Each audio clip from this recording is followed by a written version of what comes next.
I discovered my husband was stealing my app idea. He was cheating on me with his colleague.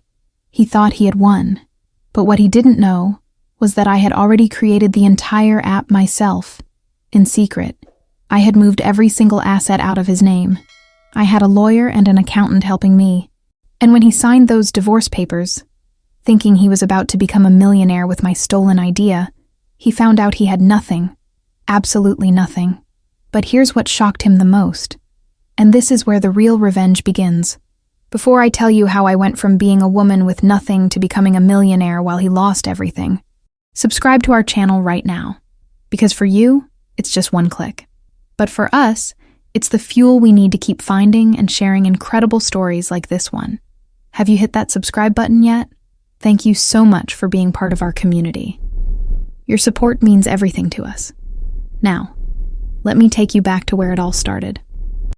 It was 2018, and I was completely in love. Remember Lucas from our college days? A whirlwind of charm and ambition. A man who spoke of grand visions and a future we'd build together. He was magnetic, with a smile that promised the world and eyes that seemed to hold a universe of untapped potential. We met at a campus coffee shop, both huddled over textbooks, and within weeks, I was utterly captivated. He was studying engineering, always sketching intricate designs for what he called disruptive technologies, while I was pursuing a degree in business, dreaming of a career where I could foster innovation and build something meaningful. Our love story began like many others, a passionate whirlwind of late-night talks, shared dreams, and the intoxicating belief that we were destined for greatness, a partnership that would conquer any challenge. I genuinely believed in him, in us, and in the extraordinary life we were meant to create. My belief in Lucas wasn't just emotional, it was financial. When my grandmother passed, she left me a substantial inheritance, a nest egg meant for my future, perhaps a down payment on a house or seed money for my own venture. Instead, it became the fuel for Lucas's endless string of revolutionary projects. There was the eco-friendly drone delivery service that never took off, the AI-powered pet feeder that short-circuited, and countless other ventures that burned through capital faster than a wildfire. Each failure was met with a new, even grander idea, and each time, he'd convince me that this was the one, the breakthrough that would change everything.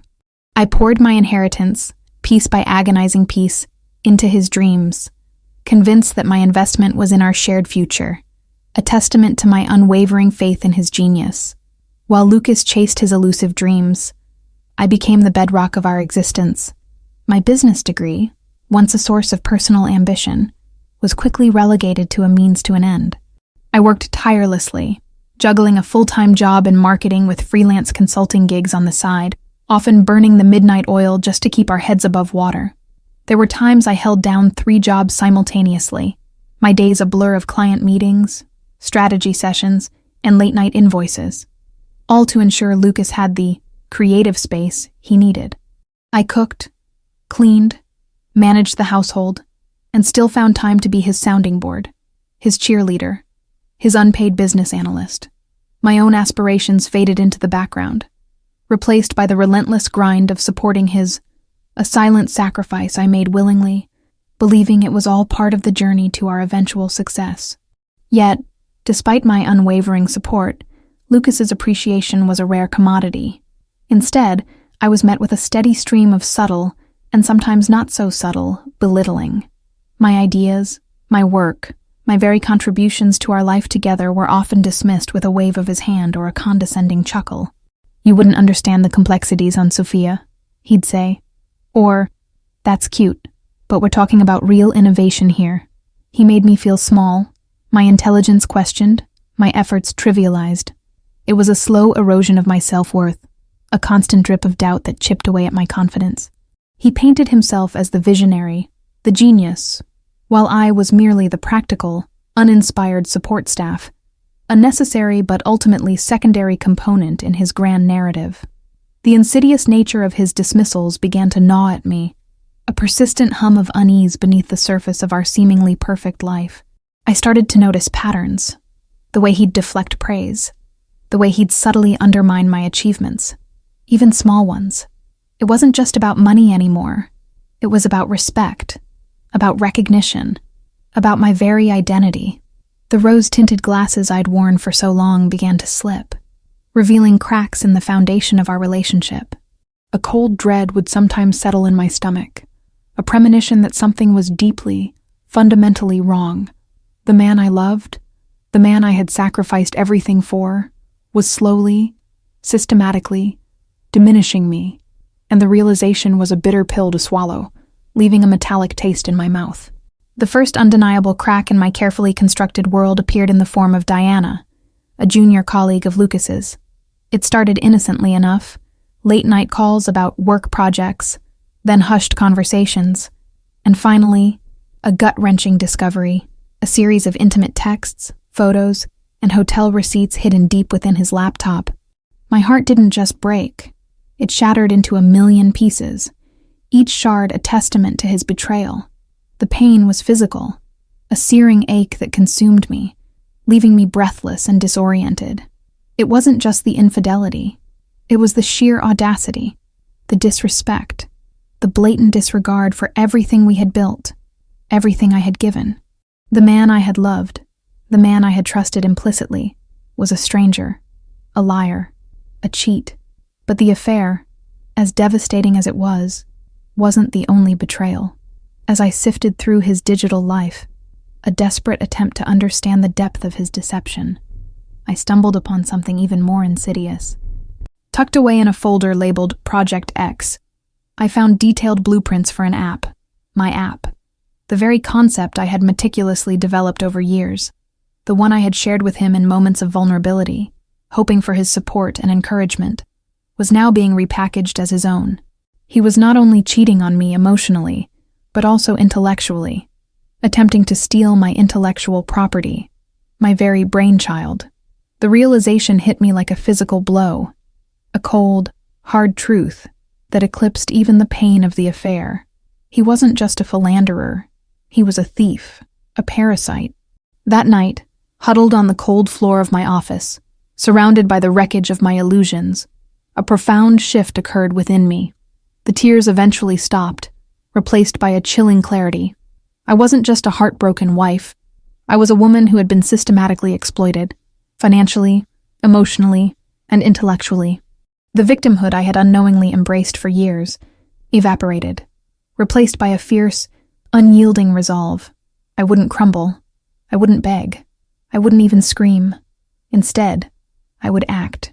My mind, once clouded by love and loyalty, sharpened, focusing on a single, unwavering objective: to reclaim what was mine and to ensure Lucas faced the consequences of his deceit, not through emotional outbursts, but through meticulous, strategic action. My first call wasn't to a therapist or a family member, but to Elena, my oldest friend from college, now a formidable corporate lawyer in New York City. Her voice, calm and steady, was a lifeline in my storm. "Sophia," she said, "we'll handle this. You're not alone." Then, I reached out to Maria, another dear friend, a brilliant accountant who had navigated the complex financial landscapes of Silicon Valley for years. These women, my chosen family, became my war council. They listened without judgment, their minds already whirring, formulating a plan. Their unwavering support, their belief in my strength, was the first true act of kindness I had received in years, a stark contrast to the emotional wasteland Lucas had created. That night marked the end of Sophia, the sacrificing wife, and the birth of Sophia, the strategist. The emotional turning point was absolute. I looked at my reflection, no longer seeing a woman diminished by betrayal, but one forged in fire, ready to fight. The pain was still there, a dull ache, but it no longer paralyzed me. It fueled me. I understood then that true power wasn't in emotional outbursts or desperate pleas, but in calculated moves, in quiet resilience, in building something so undeniable that it would speak for itself. Lucas had underestimated me, seen me as a mere accessory to his life. He was about to learn that I was the architect of my own destiny, and his downfall would be a consequence of his own making, not my emotional unraveling. With my resolve hardened and my allies in place, I embarked on the most clandestine project of my life. building my app in secret. My small home office, once a place of quiet contemplation, transformed into a covert operations center. I spent countless hours coding, designing, and refining, fueled by coffee and an unshakable determination. Lucas, ever self-absorbed, never noticed my late nights or the intense focus in my eyes. He was too busy with his own important work, too consumed by his affair, to pay attention to the quiet revolution brewing under his very roof. The irony wasn't lost on me. He was so convinced of his own genius that he couldn't fathom the brilliance simmering right beside him. My cover story was simple and effective. Over time, I told Lucas I was taking on extra projects at my marketing job, a plausible excuse given my history of relentless work. He barely registered it, offering a dismissive nod and a vague comment about making sure the bills get paid. This allowed me to dedicate entire evenings and weekends to my app, often working until dawn, the glow of my monitor the only light in the quiet house. The solitude was both a burden and a blessing, allowing me to channel my pain and anger into productive energy, transforming betrayal into innovation. Each line of code, each design element, was a step towards my liberation, a brick in the foundation of my new future. Simultaneously, Elena and Maria began their intricate dance of financial maneuvering. We meticulously reviewed every asset, every joint account, every investment. Under their expert guidance, I started transferring funds, setting up trusts, and creating shell corporations, all perfectly legal, all designed to make my assets disappear from Lucas's reach in the event of a divorce. It was like a high-stakes game of chess, anticipating his every move, blocking his every potential claim. Maria, with her encyclopedic knowledge of tax law and corporate structures, ensured every transaction was airtight, leaving no room for Lucas to exploit. We were building an impenetrable fortress around my financial future, brick by legal brick. Lucas remained blissfully, arrogantly oblivious. He saw what he wanted to see: a dutiful wife, still supporting his genius, still available to cater to his needs. His ego was a thick shield, deflecting any hint of my true intentions. He'd often boast about his own brilliant ideas, sometimes even mentioning my app concept, as if it were his own nascent thought, completely unaware that I was already bringing it to life. His blindness was a powerful weapon in my arsenal, allowing me to operate with complete freedom, unburdened by his scrutiny. He was so busy building his house of cards that he never noticed I was constructing a skyscraper right next door. While I worked on my app and my financial escape, I also continued to gather evidence of his betrayal. It wasn't out of a desire for emotional satisfaction, but for legal leverage. I discreetly documented his late-night calls, his suspicious travel expenses, the increasingly bold texts from Diana. Each piece of evidence was a cold, hard fact, stripping away any remaining doubt about his character. It was a painful process, reliving the moments of his deceit, but it was necessary. I needed an ironclad case, not just for the divorce, but to ensure he couldn't twist the narrative or claim victimhood when the truth finally came out. The app development progressed at an astonishing pace. My initial concept, born from years of frustration with inefficient systems, blossomed into a sophisticated, user-friendly platform. I poured my heart and soul into every detail, ensuring it was intuitive, robust, and genuinely innovative. The late nights blurred into early mornings, but the exhaustion was always overshadowed by the thrill of creation. I hired a small team of freelance developers and designers, all under strict NDAs, managing them remotely and efficiently. This wasn't just an app. It was my redemption, my voice, my proof that I was more than just Lucas's shadow. With each passing week, my confidence soared. The woman who had once felt diminished and invisible was slowly, powerfully, re-emerging. The clarity of my purpose was invigorating. I was no longer reacting to Lucas's manipulations. I was proactively building my own destiny. The fear that had once held me captive began to dissipate, replaced by a quiet strength, a steely resolve. I realized that the years of supporting Lucas, of navigating his chaotic projects, had inadvertently honed my business acumen, my resilience, and my ability to manage complex endeavors. He had tried to break me, but he had only made me stronger, sharper, more determined. As the app neared completion and the financial fortress was secured, We began preparing for the inevitable confrontation. Elena meticulously drafted the divorce papers, outlining every legal nuance, every strategic advantage. Maria ensured all financial documentation was impeccable, ready to withstand any scrutiny. We rehearsed scenarios, anticipating Lucas's reactions, his arguments, his attempts to manipulate. I wanted to be prepared for every possible outcome, to leave no stone unturned. This wasn't just about winning. It was about winning decisively, cleanly, and without a single emotional misstep. The final touches on the app were complete. A sleek, powerful platform ready for launch. Simultaneously, the last of my assets were safely tucked away, beyond Lucas's reach. The legal documents were signed, sealed, and ready for delivery. It was a moment of profound satisfaction, a quiet triumph that resonated deep within my soul. I had built something real, something valuable, something entirely my own, while Lucas had been busy building a house of lies. The contrast was stark, a testament to the power of genuine effort versus empty promises. The night before the confrontation, a strange calm settled over me. There was no fear, no anxiety, just a quiet anticipation. I looked out over the New York skyline, the city lights twinkling like a million tiny promises.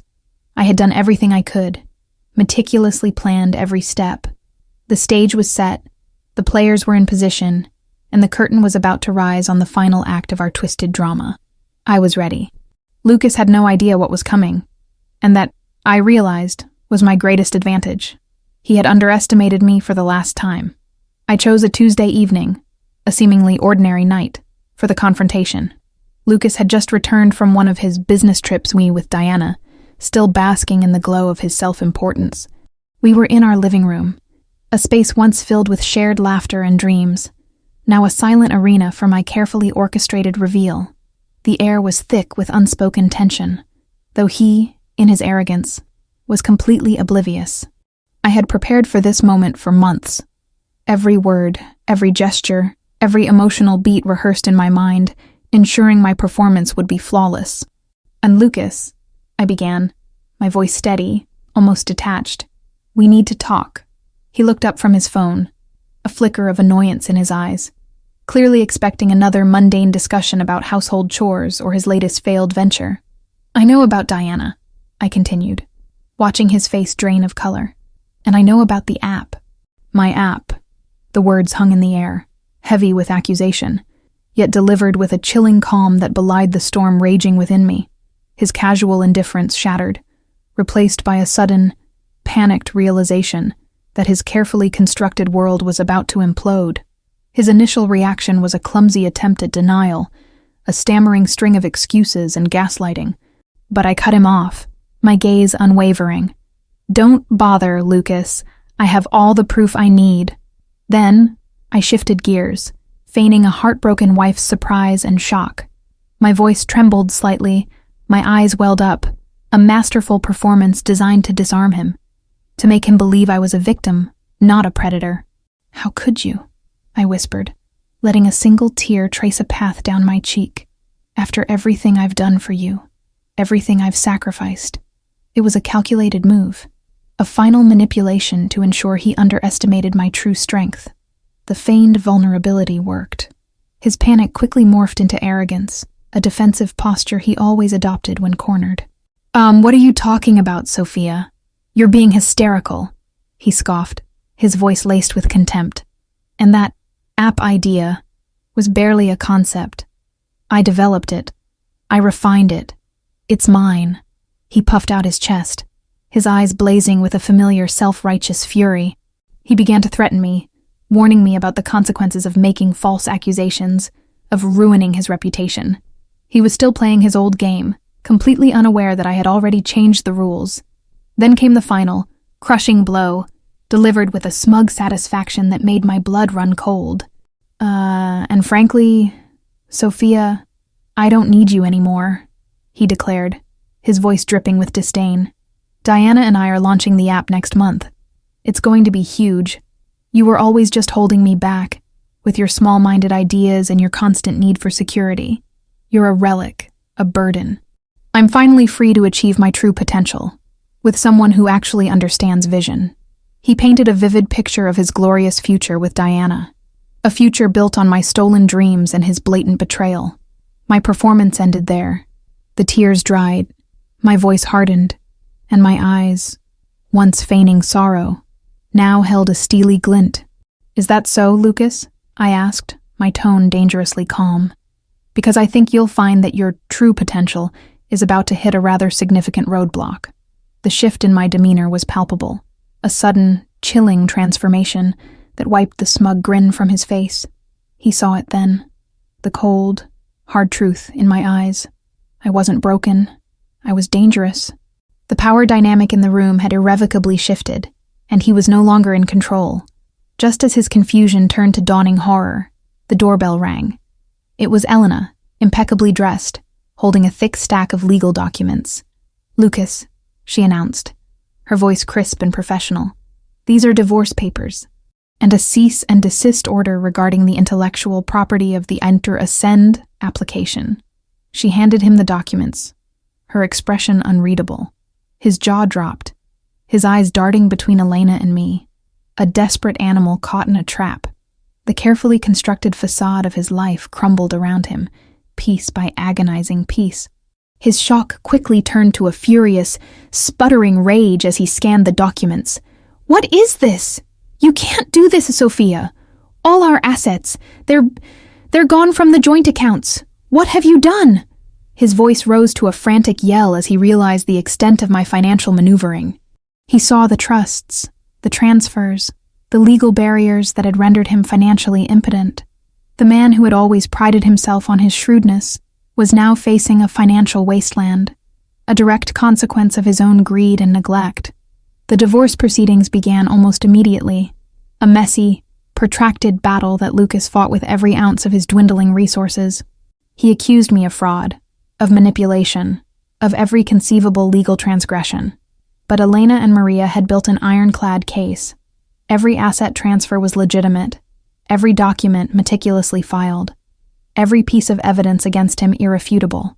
He was fighting a losing battle, not against a heartbroken wife, but against a meticulously prepared legal and financial machine. The court saw through his bluster, recognizing the calculated deceit for what it was.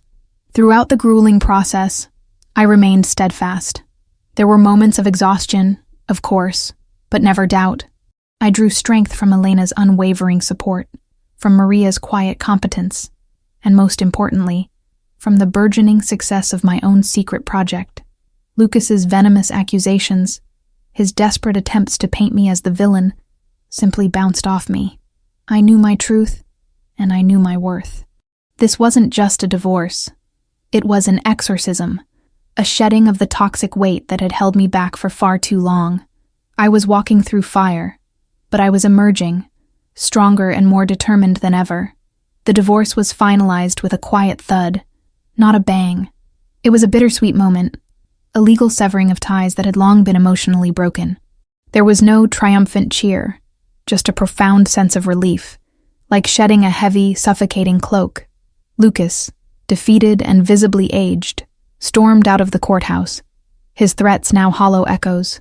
I, on the other hand, walked out into the crisp New York air, a free woman, ready to embrace a future that was entirely my own, unburdened by his lies and his failures. The legal battle was over, but my true victory was just beginning. Days after the ink dried on the divorce papers, I launched Ascend, my revolutionary productivity app, to the world. It wasn't a soft launch. It was a carefully orchestrated event, a digital crescendo that had been months in the making. The tech press buzzed with anticipation, early adopters clamored for access, and the App Store charts began to reflect its immediate popularity. The moment I pressed publish, a wave of exhilaration washed over me, a feeling of pure, unadulterated accomplishment. This wasn't just an app. It was the culmination of my resilience, my intellect, and my unwavering belief in myself. Simultaneously, Maria executed the final phase of our financial strategy. All the assets I had meticulously moved into trusts and shell corporations were now legally and seamlessly transferred back into my name. The apartment, the investments, the savings, everything Lucas thought he had stripped from me, everything he believed was gone, reappeared as if by magic. It was a quiet, elegant reclaiming of my financial independence, a testament to the meticulous planning that had gone into every step of my liberation. Lucas had tried to leave me with nothing, but I had ensured I would emerge not just whole, but stronger. Ascend didn't just gain traction, it exploded. Its intuitive interface, powerful features, and unique approach to task management resonated deeply with users in the fast-paced digital landscape. Reviews poured in, overwhelmingly positive, praising its innovation and effectiveness. Within weeks, it was topping charts, featured in major tech publications, and attracting the attention of venture capitalists. The buzz was undeniable, a testament to the genuine need it filled and the quality of its execution. My vision, once dismissed as small-minded, was now a burgeoning success story. The news, as it always does in the interconnected world of tech, eventually reached Lucas. He saw the headlines, the glowing reviews, the skyrocketing downloads. He saw my name, Sofia Rodriguez, emblazoned across every article as the founder and CEO of Ascend. The realization must have hit him like a freight train. The app he had tried to steal, the idea he had dismissed, was now a runaway success, and it belonged entirely to the woman he had scorned. His fury, I imagined, was monumental, a bitter cocktail of disbelief, rage, and crushing regret. His desperate attempts to contact me began almost immediately. My phone buzzed with his calls, my inbox flooded with his emails, a pathetic mix of apologies and pleas and thinly veiled threats. He tried to manipulate me, to gaslight me, to remind me of our shared past, as if that could erase his betrayal. Each message was a testament to his desperation, his inability to comprehend that I was no longer the woman he could control. I blocked his number, filtered his emails, and maintained a wall of silence, refusing to give him the satisfaction of a response. He even tried to reconcile, showing up at my office building, attempting to ambush me with flowers and a rehearsed speech about how he missed us. His eyes, once so charming, now held a desperate, haunted look. I met him with a cold, unwavering stare, my security team swiftly escorting him away. There was no flicker of emotion, no residual affection. The man standing before me was a ghost of a past I had long since buried, a pathetic reminder of the person I used to be, and a stark contrast to the woman I had become. His desperation escalated into a legal battle. He filed a lawsuit, alleging fraud, intellectual property theft, and claiming he was entitled to a share of Ascend, arguing that the idea was jointly developed. It was a baseless, desperate attempt to claw back some semblance of control or wealth. My legal team, led by Elena, dismantled his claims with surgical precision, presenting irrefutable evidence of his betrayal, his lack of contribution, and the meticulous documentation of my sole ownership. He was fighting a phantom, a battle against his own self-inflicted wounds. Meanwhile, Karma, it seemed, had a cruel sense of humor.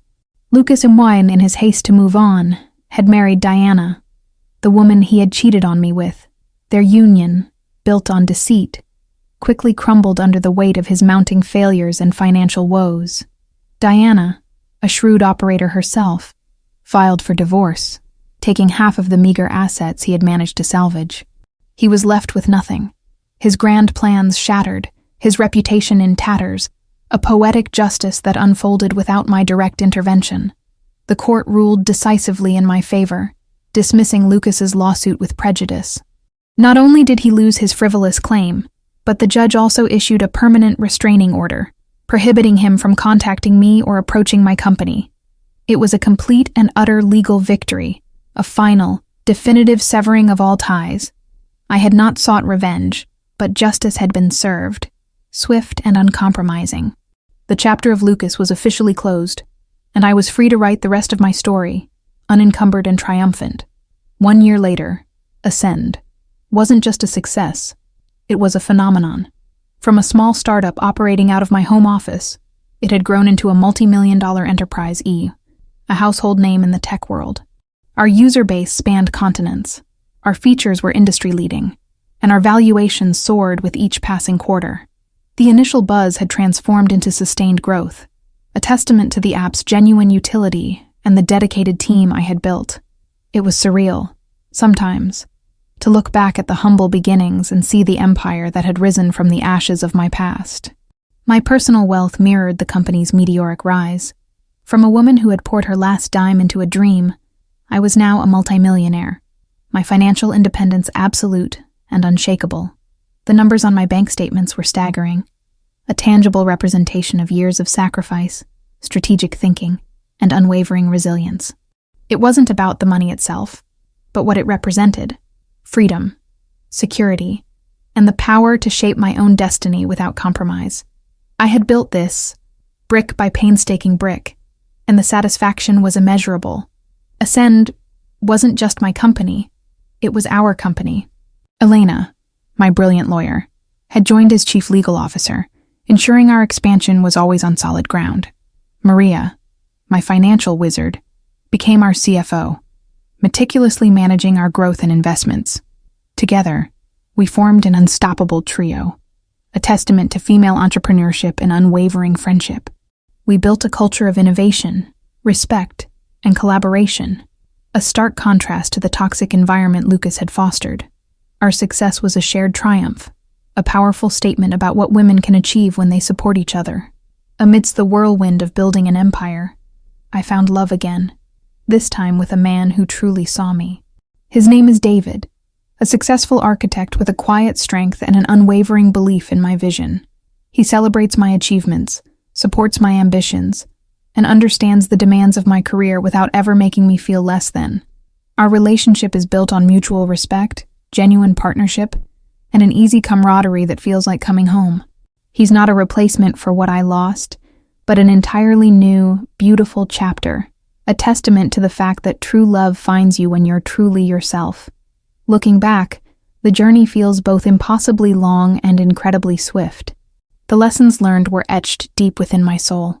The importance of self-worth, the power of strategic thinking, the invaluable strength of true friendship. I learned that resilience isn't just about enduring hardship, but about transforming it into fuel for growth. Every setback, every betrayal, every moment of doubt ultimately served to sharpen my resolve and clarify my purpose. I emerged from the crucible, not just successful, but profoundly changed. A woman who knows her own power. Lucas on the other hand, became a cautionary tale. His name, once synonymous with promising innovator, was now whispered with pity and disdain. His attempts to launch his own version of Ascend failed spectacularly, plagued by legal issues, lack of funding, and his own toxic management style. He bounced from one failed venture to another, his arrogance undiminished, but his opportunities dwindling. He was a man consumed by his past, unable to learn, unable to adapt, forever chasing a ghost of a success that was never truly his. Occasionally, I would hear whispers of his continued struggles, his financial ruin, his increasing isolation. He tried to contact me again, years later, a desperate email pleading for a second chance, claiming he had changed. I simply deleted it, a ghost from a past that no longer held any power over me. There was no anger, no satisfaction, just a quiet indifference. He was a footnote in my story, a catalyst for my transformation, but no longer a character in my present. My life now is filled with purpose, joy, and genuine peace. I wake up each day excited by the challenges, grateful for my team, and deeply content with the woman I've become. The scars of the past are there, but they are no longer wounds. They are badges of honor, reminders of the strength I found within myself. I have built an empire, not just of wealth, but of self-respect, integrity, and authentic connection. This is my true legacy, far more valuable than any app or fortune. They say revenge is a dish best served cold. For me, it wasn't about serving a dish at all. It was about building a feast, a life so rich and fulfilling that his absence became irrelevant. My victory wasn't in his downfall, but in my ascent. His suffering was a consequence of his own choices, not my active pursuit. The true meaning of revenge, I discovered, isn't about inflicting pain, but about living so well, so authentically, so powerfully, that the memory of those who tried to diminish you simply fades into insignificance. He never saw it coming. Not really. He saw a wife, a supporter, a convenient resource. He never saw the strategist, the innovator, the empire builder lurking beneath the surface. He built his life on lies, and it crumbled. I built mine on resilience, intelligence, and unwavering self-belief, and it soared. This isn't just my story. It's a testament to every woman who has ever been underestimated, dismissed, or betrayed. Find your strength, build your empire, and let your success be the loudest, most undeniable truth. If you loved Sophia's story, drop a comment below. Tell me what you would have done in her shoes. We absolutely love reading your comments. They're the fuel that keeps us going. And if you haven't subscribed yet, now is the time. Hit that button and join our community. But don't go anywhere. The next video is already on your screen right now. Click on it. I'm waiting for you there. Thank you so much for being here. I'll see you in the next one.